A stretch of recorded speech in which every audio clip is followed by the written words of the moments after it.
Am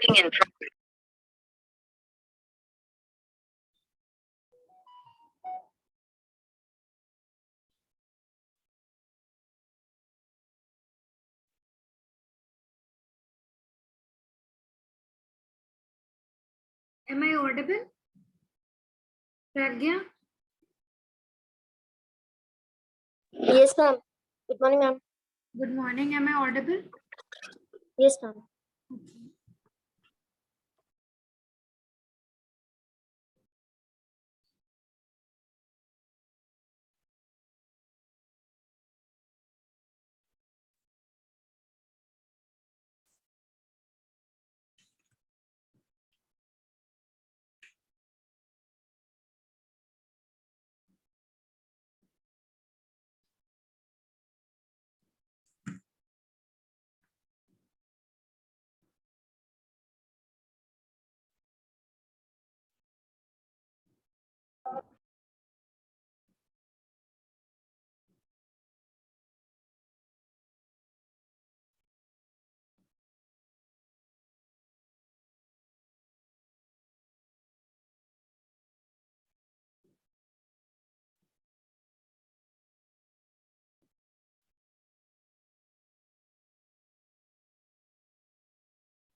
Shreya unmute करिएगा.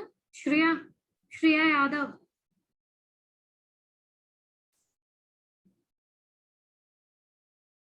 Shreya Yadav, unmute yourself. Yes, ma'am.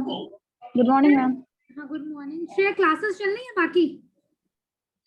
Yes, ma'am. मतलब regularly एक दो क्लासेस हो जाती हैं. अच्छा, मतलब टाइम टेबल के अकॉर्डिंग चल रही है सारी? No, ma'am. स्लॉट सीआर के हिसाब से डिसाइड हो जाता है. सीआर के अकॉर्डिंग डिसाइड. Yes, ma'am. अच्छा, ठीक है.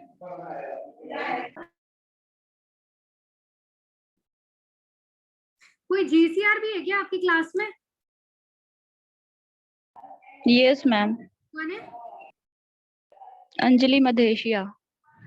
अच्छा.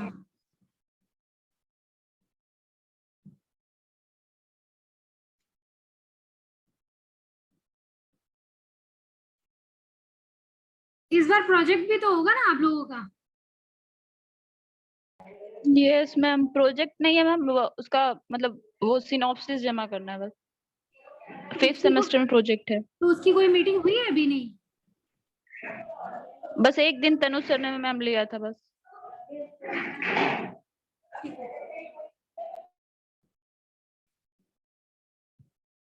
Shailendra, unmute yourself. शैलेंद्र.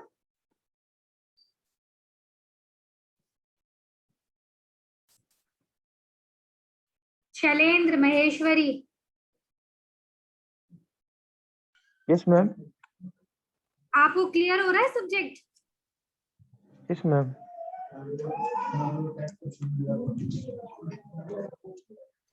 ठीक है, चलिए स्टार्ट कर लेते हैं. 8 ही लोग हैं आपकी क्लास में. पता नहीं आपकी क्लास इतना लेट क्यों करती है ज्वाइन करने में.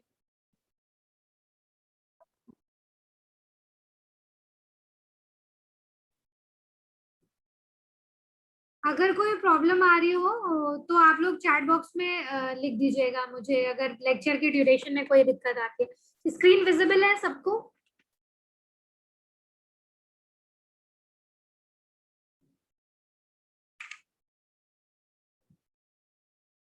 रिप्लाई करो बच्चों, स्क्रीन विजिबल है क्या? अच्छा ठीक है ठीक है।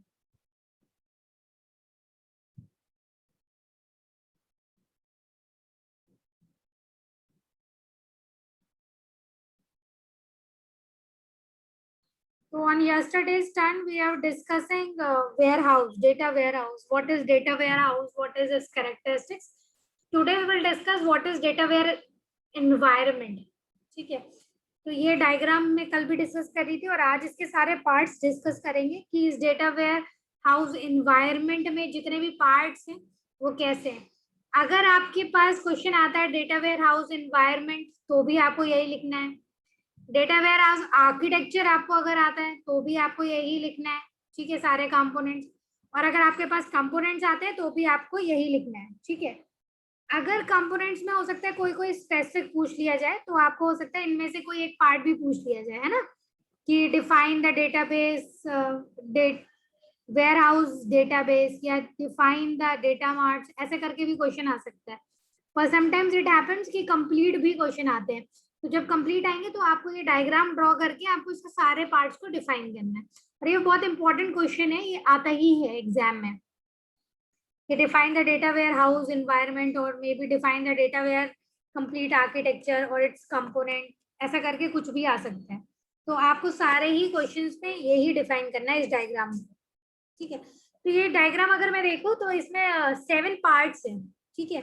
This diagram is consist of 7 parts and in today's class we will discuss all these parts one by one, ठीक है। तो the first part is operational and external databases, ठीक है। ये वो पार्ट है जहां से हम डेटा वेयर हाउस को कंस्ट्रक्ट करना स्टार्ट करते हैं, ठीक है। कंस्ट्रक्ट करना स्टार्ट करते हैं मतलब हम यहाँ से ही डेटा को एक्सट्रैक्ट करेंगे और डेटा को कहाँ डालेंगे, डेटा वेयर हाउस डेटाबेस में, ठीक है। इस प्रोसेस को कन्वर्ट करने के लिए जो स्टेप यूज होता है वो हमारा फर्स्ट स्टेप है और वो है data extraction, data cleanup and data load, ठीक है। क्योंकि ऑपरेशनल डेटाबेस हमारे क्या है, सेपरेट सेपरेट है, ठीक है। तो हो सकता है उनकी जो टेबल्स हैं वो डिफरेंट हो सकती हैं, उनके टेबल्स के नेम डिफरेंट हो सकते हैं, ठीक है। तो सबसे पहला जो स्टेप होता है वो data extraction, cleanup and load का होता है, ठीक। यहाँ से हम डेटा को लेंगे, ये ऑपरेशंस परफॉर्म करेंगे और डेटा वेयर हाउस में स्टोर कर देंगे। इसके साथ हम क्या करेंगे, एक एडमिन प्लेटफॉर्म में एक रिपोजिटरी है, this is your warehouse database. अगर कुछ एक्सटर्नल इंफॉर्मेशन चाहिए तो यहाँ से लिंक होके वेयर हाउस में चली जाएगी। उसके बाद हम डेटा मार्ट्स फॉर्म करते हैं, ठीक है। डेटा मार्ट्स जो है वो आपकी तो सेम डेटा वेयर हाउस के कुछ पार्ट्स होते हैं। कुछ पार्ट्स मतलब अगर किसी यूजर की कोई स्पेसिफिक रिक्वायरमेंट है तो हम उसके अकॉर्डिंग उसकी वेयर हाउस के पार्ट, मतलब कंप्लीट वेयर हाउस एक्सेस ना करके उसके कुछ पार्ट दे देते हैं और वो पार्ट हमारे डेटा मार्ट्स होते हैं। अब डेटा मार्ट्स या डेटा वेयर हाउस को एक्सेस करने के लिए हमें कई सारे टूल्स चाहिए, क्योंकि हम डायरेक्टली तो एक्सेस कर नहीं सकते। तो उस टूल्स को एक्सेस करने के लिए हमारे पास क्या है, क्वेरी एंड रिपोर्टिंग टूल्स है, ओलैप टूल है, डेटा माइनिंग टूल और एप्लीकेशन टूल। ये सारे टूल्स क्या करेंगे, हमारे वेयर हाउस से इंटरैक्ट करेंगे और हमें डेटा को प्रोवाइड करेंगे। इस पूरे सेटअप को, मतलब इस पूरे सेटअप्स को मैनेज करने के लिए एक हमारे पास मैनेजमेंट प्लेटफॉर्म होता है जो 6 नंबर पे है। वो मैनेजमेंट प्लेटफॉर्म क्या करेगा, वो सारी चीजों को टेक केयर करेगा, मतलब एरर्स आ रही हैं या कुछ आ रहे, मतलब इन सभी को मैनेज करने के लिए we have a management platform. और एक 7th पॉइंट होता है इंफॉर्मेशन डिलीवरी सिस्टम, कि एंड यूजर्स को हम कैसे जो इन्फॉर्मेशन एक्सट्रैक्ट करिए वो कैसे डिलीवर करें। तो ये हमारे 7 पार्ट्स हैं और ये हमारे डेटा वेयर हाउस इन्वायरमेंट है। So we'll see all these parts one by one. अभी कोई मुझे अनम्यूट करके पहले ये बताएगा कि what is a data warehouse? आकर्ष Katiyar, आकर्ष unmute yourself. Yes, ma'am. What is a data warehouse?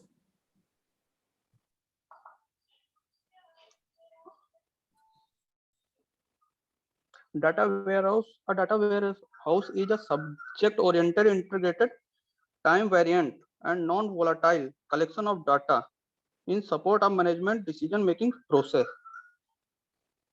Mansi Malik, what do we mean by subject-oriented?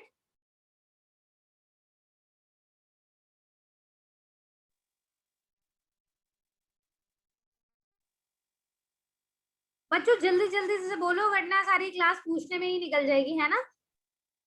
Mansi, what we mean by subject oriented?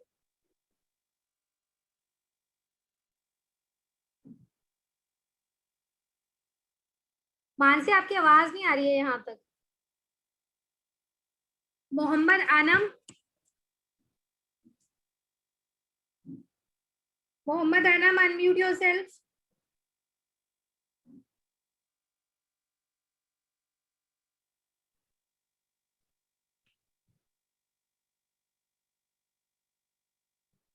ये देखो, जिनको सुनाई नहीं दे रहा है ना, उनको जब कॉलेज खुलेगा ना तो मैं उनको इंटरनल मार्क्स और लैब्स में बताती हूँ, इसलिए बेटर ये है कि आप अनम्यूट करके बोलें। अनम, आपको सुनाई नहीं दे रहा है? Yes ma'am, yes ma'am. What is subject oriented means? Ma'am subject oriented means subject के ऊपर फोकस करते हैं ma'am. Give an example. Ma'am subject oriented is like that what the matter you are looking for, and all the operations are going on only on regarding to the subjects what you want. Okay, Mansi Malik. It's ठीक है अनम, ठीक है। मानसी मलिक, मानसी मलिक की शायद voice नहीं आ रही। Shreya Yadav, Yes, ma'am. What non volatile means? Hello. Yes, ma'am. Once again, ma'am. Question बोल व्हाट लीजिए. Is the meaning of non volatile?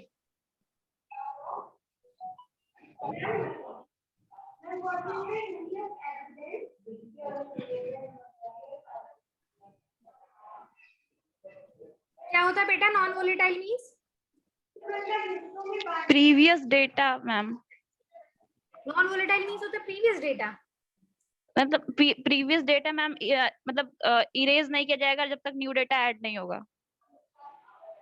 Ankit Pal, what is time variant means?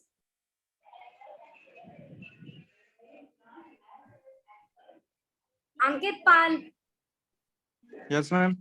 what we mean by time variant?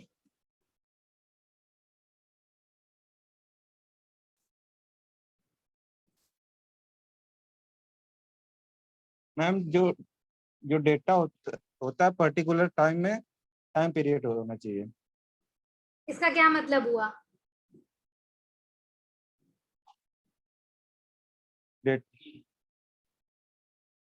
आप लोग एक ma'am, बार और देख लीजिए, ठीक है। ए डेटा वेयर हाउस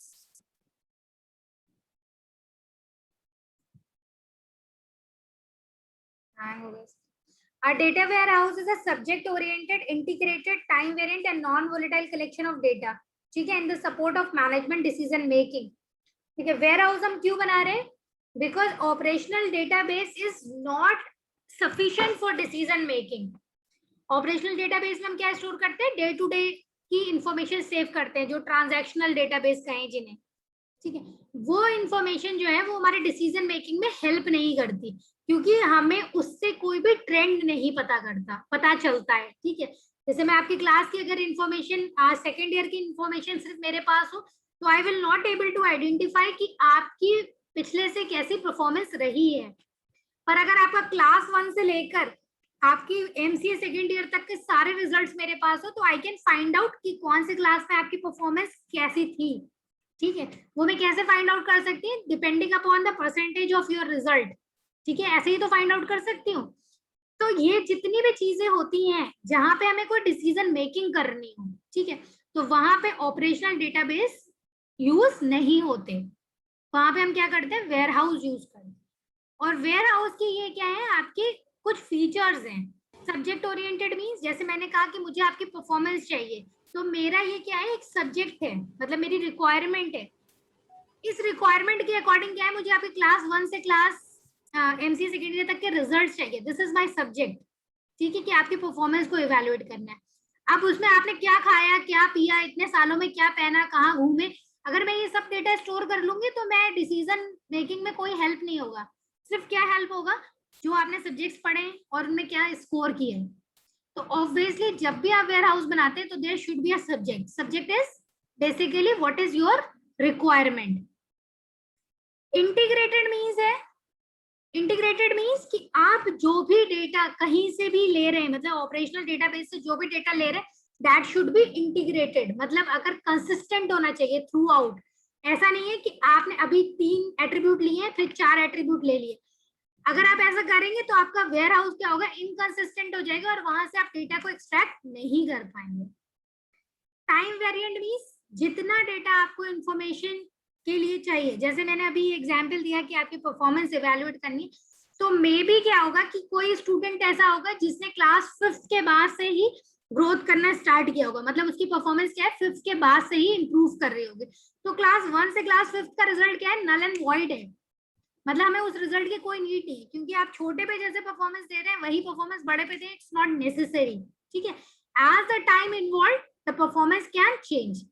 तो we have to decide for what duration we have to collect the data. कई बार 5 साल का डेटा अहम होगा, कई बार 10 साल का होगा, कई बार, पर जितना रिच डेटा होगा उतने ही बेटर आप क्या करेंगे, डिसीजन मेकिंग करेंगे. नॉन वोलेटाइल मीन्स कि data will not be erased. मतलब if the data is stored in the warehouse it will remain in the warehouse, you can not change the data. ठीक है, it's a non volatile data. क्योंकि ये historical data है तो history में जाके हम कुछ भी चेंज नहीं करते, इसलिए क्या है वो नॉन वोलेटाइल है. अब जो है क्या कहते हैं, अगर सपोज हमारे कुछ टेबल में या कुछ ऑपरेशनल डेटाबेस में ही चेंज होता है तो हम पीरियोडिक अपडेट्स करते हैं. मतलब 1 साल बाद 2 साल बाद जब उसकी मेंटेनेंस होगी तब हम क्या करें, पीरियोडिकली चेंजेस करते हैं. अदरवाइज जो डेटा हमारे स्टोर्ड है वेयर हाउस में वो क्या है, नॉन वोलेटाइल. होप मुझे लगता है वेयर हाउस आप लोग को क्लियर होगा. ठीक है, तो it's a subject oriented, integrated, time variant and non volatile collection of data. तो today we will discuss the database environment. तो सबसे फर्स्ट कंपोनेंट है जो है वो आपका sourcing, acquisition, cleanup and transformation tools है. ठीक है, जैसे मैंने बताया कि ऑपरेशनल डेटाबेस क्या है, वो अलग अलग हो सकते हैं. जैसे एक सिटी में मैनेज हो रहा है, दूसरे सिटी में मैनेज हो सकता है टेबल के स्ट्रक्चर ही डिफरेंट हो, और हो सकता है कई बार सिनोनिम्स यूज हो, मतलब एक ही चीज है पर अलग अलग नाम से स्टोर है. ठीक है, कहीं पे कस्टमर आईडी लिखा हुआ है, कहीं पे कस्टमर नंबर लिखा हुआ है, और दोनों में वो एक ही चीज रिप्रेजेंट कर रहा हो. तो ऐसी बहुत सारी प्रॉब्लम्स होती हैं जो मतलब आपको एक एट्रीब्यूट में वही कॉलम से स्टोर है पर अगर उनके नेम अलग अलग हैं तो आप क्या करेंगे, आइडेंटिफाई नहीं कर पाएंगे. तो इस वजह से जब भी हम डेटा का एक्सट्रैक्शन करते हैं अलग अलग वेयर हाउस से, तो डेटाबेस से, तो हम क्या करते हैं, उनको सिमिलर उसमें लाते हैं. कई बार हमारे क्या होते हैं, 2 और 2 से ज्यादा एट्रीब्यूट जो होंगे वो कॉम्बिनेशन करके कुछ अच्छा डिसीजन बता पाएंगे, तो हम क्या करते हैं उस टाइम पे समराइजेशन भी कर लेते हैं. ठीक है, स्ट्रक्चरल चेंजेस भी कर लेते हैं. तो ये सारी चीजें हम पहले करते हैं वेयर हाउस में स्टोर करने से पहले. जो ऑपरेशनल डेटाबेस है उनको व्यू करेंगे और conversion, summarization, aggregation, structural change, condensation, ये जितने भी टाइप, मतलब ज्वाइंट्स करना, डिसएग्रीगेट करना, जो भी डिसीजन मेकिंग के लिए आपको लग रहा है कि जरूरत है, उन सबको हम पहले परफॉर्म करके फिर डेटा को क्या करेंगे, स्टोर करेंगे.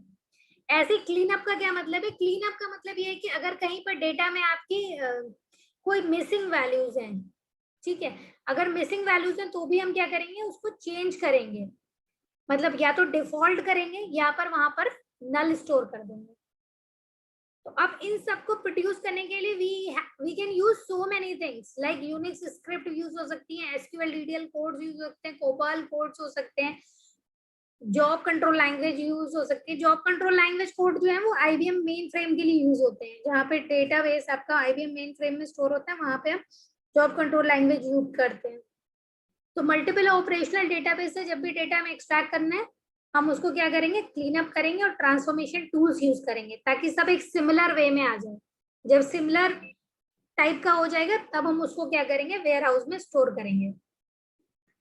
तो फंक्शनैलिटी ऑफ दिस टूल क्या है, to remove unwanted data from operational database. जैसे मैंने कहा कि ऑपरेशनल डेटा या ट्रांजैक्शनल डेटा में क्या होंगे, बहुत सारी वैल्यूज स्टोर करते हैं, पर वो सारी ही वैल्यू क्या है, डिसीजन मेकिंग के लिए हेल्पफुल नहीं है. तो हम उन वाले एट्रीब्यूट्स को क्या करेंगे, रिमूव कर देंगे. सिर्फ टेबल के वही कॉलम कंसीडर करेंगे जो हमारे डिसीजन मेकिंग के लिए हेल्पफुल है. then converting to the common data names and attributes. This point basically refers to the more understandable ones. Just suppose I have said the date of birth is stored. To take any decision on the date of birth is very complicated. So we convert into the age, because by using the age is a 2-digit number only.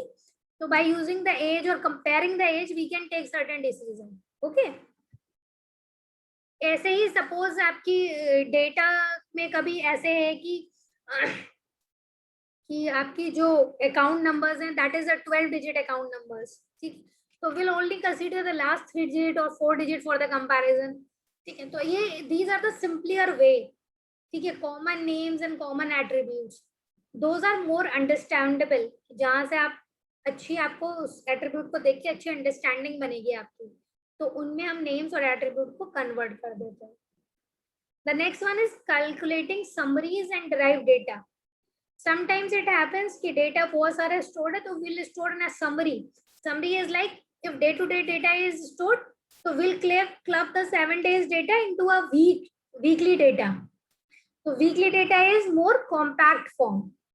Now, if you want to take a decision for the years, maybe monthly data is needed. So we club all the days data into a monthly data. So we'll make a smaller one and the more summarized one that will help in the decision making. The next one is establishing the defaults for the missing data that I've already told.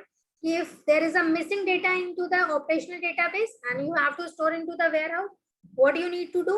Otherwise, you will take the mean of all the values, or you will just put a null value, or you just put a not available value. Anything can be put, but you have to replace it so that we come to know the value is not present, or maybe the value is the average of the available values or the mid of the two values. So the replacement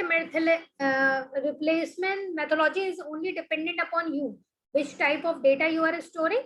On the basis of that, you can replace it with the default values. The last one is accommodating source data definition change. Source data definition change means that structure of the table. If we change the structure of the table, that should be accommodating. मतलब warehouse में अगर आप किसी एक operational database का change कर रहे हैं और दोनों को similar बना रहे हैं, तो it could be a possibility कि वो उसमें accommodate हो ही. Otherwise, it's not feasible to have a consistent warehouse. अच्छा, what are the significant issues? The significant issues are two. One is database heterogeneity and other one is data heterogeneity. Database heterogeneity means कि the database is different. That we have discussed so many times कि table के structures change हो सकते हैं, उनके relation change हो सकते हैं, उनके joints change हो सकते हैं. मतलब ये जितनी भी टाइप की चीजें हैं जो डेटा वेयर हाउस में यूज होती है, डीबीएमएस में आपने पढ़ी होंगी कि ज्वाइंट्स होते हैं और ये सब होता है. तो अगर डेटाबेस में क्या है कि अगर आपकी एक्सेस लैंग्वेज चेंज है, नेविगेशन चेंज है, ऑपरेशन चेंज है, तो ये क्या है, डेटाबेस हेट्रोजेनिटी है. अब डेटा हेट्रोजेनिटी क्या है, ये जैसे मैंने बताया था कि कस्टमर आईडी और कस्टमर नंबर है, सिनोनिम्स कहीं पे यूज हो गए हैं, डिफरेंट टाइप की एंटिटी हुई है, या फिर आपके क्या है, आपके जो स्टोरेज के जो क्या कहते हैं मेजरमेंट यूनिट है, कहीं पे आपकी हाइट सेंटीमीटर में स्टोर है, कहीं पे फीट में स्टोर है, दोनों जगह हाइट ही स्टोर है, और कहीं पे सेंटीमीटर में स्टोर है, कहीं पे फीट में स्टोर है. तो what you need to do, you have to convert into the common unit, कि आपके जो भी मेजरमेंट के यूनिट्स है वो कॉमन है, कि अगर कहीं पर लिक्विड स्टोरेज है, कहीं पे लीटर्स में है, कहीं पर मिलीलीटर्स में, तो आपको जो यूनिट्स है वो कॉमन यूनिट्स में कन्वर्ट करना चाहिए. कहीं पर नेम लिखा हुआ है, कहीं पे कस्टमर नेम लिखा हुआ है, और दोनों जगह सेम एंटिटी है, तो you have to replace with the common attribute. और जब हम ये सारे हेट्रोजेनिटी वाली चीजें सॉल्व करते हैं, this is basically a method of your clean up और ट्रांसफॉर्मेशंस. जब ये सारी चीजें परफॉर्म करेंगे तब हम वेयर हाउस में पुट करेंगे. ठीक है, तो अगर हम ये देखें तो this is our first point, जहां से हम ऑपरेशनल डेटाबेस को कंसीडर करेंगे, उस पर एक्सट्रैक्शन, क्लीन अप और लोड करेंगे, और उसके बाद हम क्या करेंगे, डेटा को वेयर हाउस में स्टोर करेंगे. Now look to the second point. The second point is data warehouse database. तो data warehouse database is a central part of warehousing environment. Central part means we are making a data warehouse database, मतलब सब जगह से इकट्ठा करके हम क्या कर रहे हैं, वेयर हाउस डेटाबेस बना रहे हैं. This is implemented based on the RDBMS technology. RDBMS technology is relational database management system. Okay. इसके लिए हमें क्या क्या यूज कर सकते हैं? इनके लिए जो अप्रोचेस यूज होती हैं वो ये होती है symmetric multiprocessor. Symmetric multiprocessor means इनकी प्रोसेसर कैपेबिलिटी सेम होगी, मतलब जितने साइज का प्रोसेसर हमने यहाँ पे यूज किया दूसरी जगह पे भी सेम प्रोसेसर यूज होगा. या फिर हम क्या करेंगे, मैसिव पैरेलल प्रोसेसर. प्रोसेसर जो है वो अलग अलग कैपेबिलिटी के हों पर वो क्या हो, पैरेलल ऑपरेशन कर रहे हैं, मैसिवली पैरेलल प्रोसेसर. एक और मेथड है speed up the RDBMS by bypass the relational table scan. तो this is the index structure कि आप क्या करें, रिलेशनल डेटाबेस को का जो टेबल स्कैन है बार बार उसको जो है स्पीड अप कर सकते हैं, क्योंकि हम स्कैन को बाईपास कर देंगे और वो क्या हो जाएगा, स्कैन अप हो जाएगा. The third one is multi-dimensional databases. Multi-dimensional database में क्या है कि आपके बहुत सारे फैमिली और RDBMS को हम क्या करेंगे, एक उसमें क्लब कर दें तो हमारा क्या होगा, मल्टी डायमेंशनल डेटाबेस बन जाएगा. ये जो मल्टी डायमेंशनल डेटाबेस है ना, वो यूजुअली क्या है, OLAP क्वेरी के लिए यूज होता है. ऑनलाइन एनालिटिकल प्रोसेसिंग क्वेरीज जो होती है वो हम मल्टी डायमेंशनल डेटाबेस पर ही करते हैं, MDDBS में. So third point is your metadata. What I need to do, I have to put a picture here again. I have to go back to look the picture. If you look to the metadata in this diagram, then what happened? You are storing all the data into the data warehouse DBMS, and the outer boundary is your metadata. Okay, if you look at the picture, the outer boundary is your metadata. तो Meta data is basically data about the data. ठीक है, अगर हमारा कोई data है जो हमारे जो स्टोर डेटा है उसके बारे में बताता है, तो this is the data about the data. अगर आप कोई भी बुक देखते हैं अपनी, if you look at the book, तो at the starting we have the index. ठीक है, हमारी जो बुक की इंडेक्स होती है दैट विल टेल अस कि what is there into the book, what is the name of the chapter, what are the contents of the chapter, what is the page number. ठीक है, this is a very good example of the meta data. It is a collection of data but it is not the actual data. It will tell you about the data. मतलब आपकी book अगर बहुत मोटी है और you have to search look for a particular topic in that book, तो what you need to do, you are searching the index and found out where that particular topic locate. Okay, and you will go to that page number and read that topic. In that way you need not to read the whole book. The similar case is here. In the metadata, what we do, we store the data about the data warehouse. ठीक है, for maintaining, for managing the warehouse. ठीक है, और metadata is divided into two parts, technical metadata and business metadata.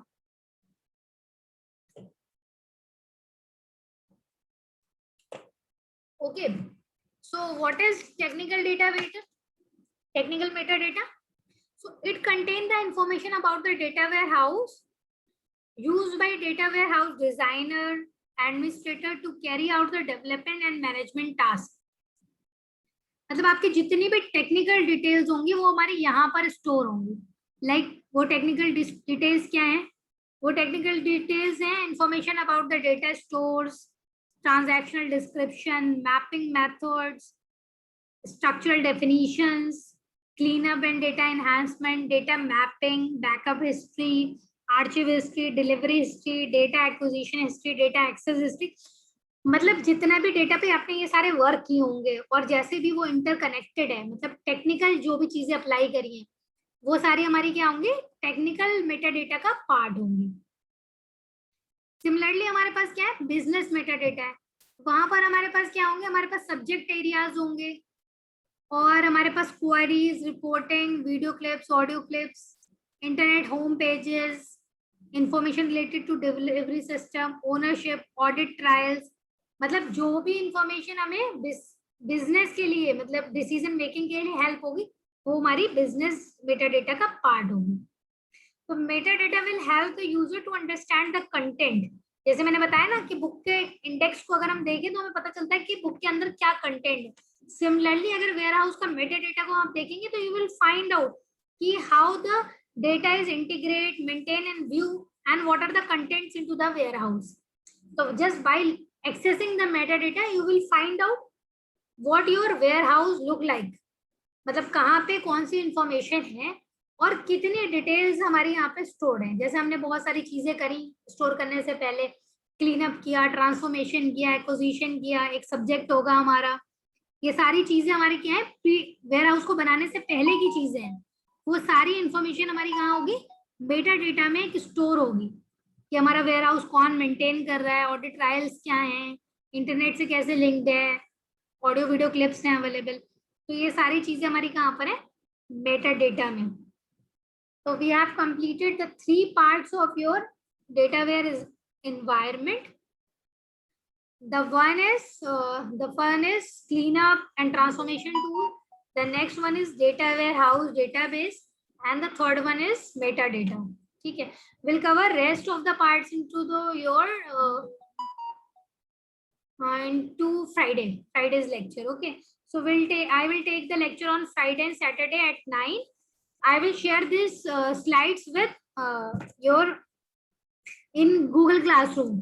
To go through all these slides, I will ask all these 3 points before taking the lecture. Okay, अभी मुझे लगता है थोड़ा सा time है, तो let's see about the characteristics of the metadata. So it is the gateway to the data warehouse environment. Gateway means कि how the user will interact with warehouse. So it's a gateway. It supposes easy distribution and replication of the content for high performance and availability. And it should be searchable for the business oriented keywords. It should act as a launch platform for end user to access the data analysis tools. It should support the sharing information. It should support the scheduling options for the request. It should support and provide the interface to other application. It should support user monitoring of the status of the data warehouse environment. Basically अगर हम देखें characteristics हमारी क्या है कि जितने भी query tools हैं, डेटा एडमिनिस्ट्रेशन का एनवायरनमेंट, सारी चीज का जो मेन इंटरेक्शन है ना, वो मेटा डेटा से ही होगा. क्योंकि क्या, meta data will tell you the actual position of data location, मतलब आपका कहाँ पे जाके आपको वेयर हाउस को एक्सेस करना है. क्योंकि आपके जो क्वेरी टूल्स हैं उनका भी सिलेक्शन जो है वो यहाँ से ही आपको डिसाइड करेंगे. इसके बाद हम क्या करेंगे, इस मेटा डेटा के बाद हम डेटा मार्ट्स को फॉर्म करेंगे. So we'll discuss on the next class. Okay, that's all with today's lecture. किसी को कोई query पूछ सकता है?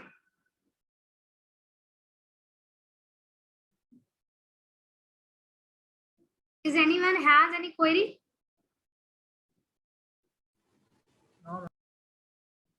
So these are kind of theoretical topic. Actually क्या है कि आप अगर टाइम मिलेगा तो वैका में हम लोग एक तो प्रैक्टिकल कर लेंगे. आफ्टर दैट कि ये जितने जब हमारे ये अगर सिलेबस कंप्लीट हो जाता है तो will install Weka and will take a small warehouse and will interact with each other ना, मतलब how the algorithm works and how all these things will go on. क्योंकि यूजुअली क्या है, हमारे वेयर हाउस तो एक बहुत बड़ा कलेक्शन और बहुत बड़े सेटअप पे स्टोर होते हैं, तो वो करना तो फीजिबल नहीं है. पर हम एक स्मॉल एग्जाम्पल लेके हम इसको प्रैक्टिकली देख लेंगे कि कैसे होती हैं ये सारी चीजें. So that's all with today's lecture. I am going to end the meeting. Thank you, ma'am.